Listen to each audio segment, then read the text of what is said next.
রাজধানী পুরান ঢাকার বুকে দাঁড়িয়ে আছে প্রায় ৩৫০ বছরের ইতিহাসের নীরব সাক্ষী লালবাগ কেল্লা। প্রতিদিন হাজারো দর্শনার্থী এখানে আসেন ইতিহাস জানতে, মোগল স্থাপত্যের সৌন্দর্য উপভোগ করতে এবং অতীতের এক গৌরবময় অধ্যায়কে কাছ থেকে দেখতে।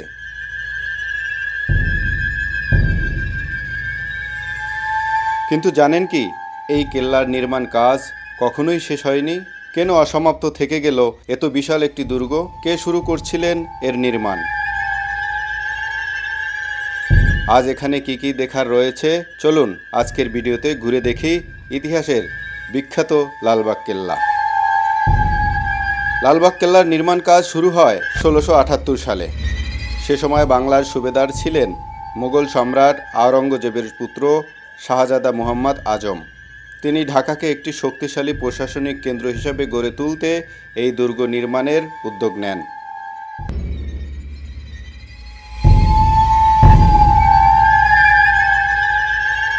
কিন্তু মাত্র কয়েক মাসের মধ্যেই তাকে দিল্লিতে ফিরে যেতে হয়, ফলে কেল্লার নির্মাণ কাজ থেমে যায়। এরপর বাংলার নতুন সুবেদার হিসেবে দায়িত্ব নেন শায়েস্তা খান। তিনি আবার নির্মাণ কাজ শুরু করেন, কিন্তু তার আদরের কন্যা পরিবিবি এই কেল্লার ভেতরেই মারা যান। এই ঘটনার পর শায়েস্তা খান কেল্লাটিকে অশুভ মনে করে নির্মাণ কাজ স্থায়ীভাবে বন্ধ করে দেন। ফলে ইতিহাসের পাতায় লালবাগ কেল্লা একটি অসমাপ্ত মুঘল দুর্গ হিসেবেই পরিচিত হয়ে ওঠে।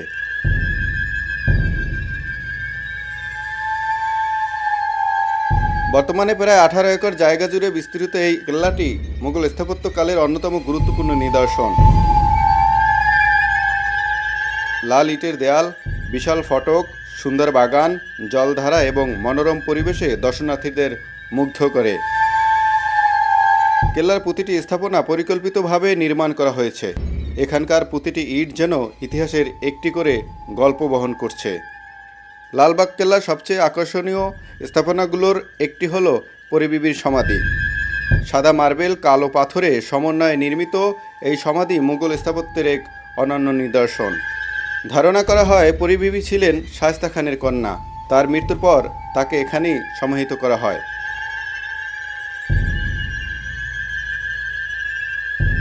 অনেক ইতিহাসবিদ মনে করেন এই মৃত্যুর ঘটনাই কেল্লার নির্মাণ কাজ বন্ধ হয়ে যাওয়ার অন্যতম কারণ। এরপর রয়েছে দেওয়ানিয়াম। এটি ছিল সুবেদারের প্রশাসনিক ভবন, যেখানে তিনি বিচার কার্য পরিচালনা করতেন এবং গুরুত্বপূর্ণ সভা করতেন। বর্তমানে এই ভবনের একটি অংশ জাদুঘর হিসেবে ব্যবহৃত হচ্ছে। এখানে সংরক্ষিত রয়েছে মুঘল আমলের বিভিন্ন প্রাণবন্ত অস্ত্র, মুদ্রা, ছবি ও ঐতিহাসিক তথ্য। কেল্লার আরেকটি গুরুত্বপূর্ণ স্থাপনা হল ৩ গম্বুজ বিশিষ্ট লালবাগ মসজিদ। মুঘল স্থাপত্য শৈলীতে নির্মিত এই মসজিদ আজও তার ঐতিহাসিক সৌন্দর্য ধরে রেখেছে। প্রতিদিন এখানে দর্শনার্থীরা আসেন এবং অনেক মুসল্লি নামাজ আদায় করেন। কেল্লার ভেতরে রয়েছে বিশাল সবুজ বাগান, হাঁটার পথ, ফোয়ারা এবং খোলা প্রাঙ্গণ। শীতের বিকেলে কিংবা ছুটির দিনে এখানে মানুষের ভিড় সবচেয়ে বেশি থাকে। বর্তমানে লালবাগ কেল্লা বাংলাদেশের প্রত্যন্ত অধিদপ্তরের তত্ত্বাবধানে সংরক্ষিত একটি গুরুত্বপূর্ণ ঐতিহাসিক স্থাপনা। দেশের বিভিন্ন জেলা থেকে যেমন মানুষ এখানে ঘুরতে আসেন, তেমনি বিদেশি পর্যটকরাও ঢাকায় এসে এই কেল্লা দেখতে ভুল করেন না।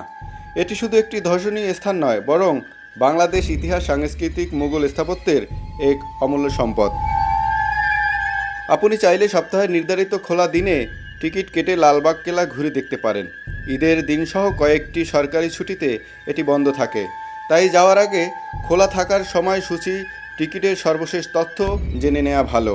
লালবাগ কেল্লা শুধু একটি পুরনো দুর্গ নয়, এটি আমাদের ইতিহাস, ঐতিহ্য, স্থাপত্যের এক জীবন্ত দলিল।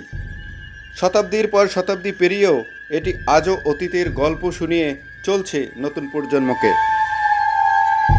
আপনি যদি কখনো পুরান ঢাকায় যান, তাহলে অবশ্যই সময় নিয়ে লালবাগ কেল্লা ঘুরে দেখবেন। ইতিহাসের প্রতিটি ইট, প্রতিটি দেয়াল এবং প্রতিটি স্থাপনা আপনাকে ফিরিয়ে নিয়ে যাবে মুঘল আমলের সেই গৌরবময় উজ্জ্বল সময়ে। ভিডিওটি যদি ভালো লেগে থাকে তাহলে একটি লাইক দিন, আপনার মতামত কমেন্টে জানান এবং বাংলাদেশের ইতিহাস, ঐতিহ্য, দর্শনীয় স্থান নিয়ে আরও তথ্যবহুল ভিডিও পেতে চ্যানেলটি সাবস্ক্রাইব করুন। সবাই ভালো থাকবেন। আল্লাহ হাফেজ।